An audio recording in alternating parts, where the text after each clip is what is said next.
Welcome to our quick guide on changing your Messenger chat wallpaper. Let's make your chats more personal and fun. First, open your Messenger app. Look for the chat you want to customize and tap on it. Once in the chat, tap the name of the person or group at the top of your screen to access chat settings. Now, select Theme. Here's where the magic happens.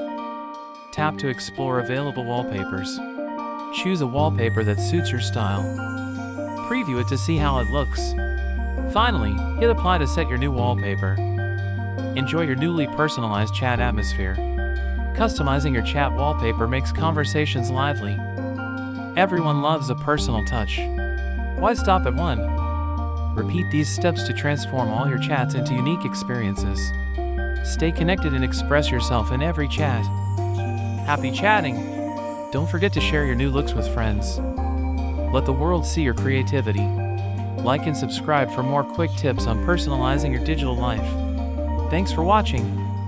Happy chatting and customizing!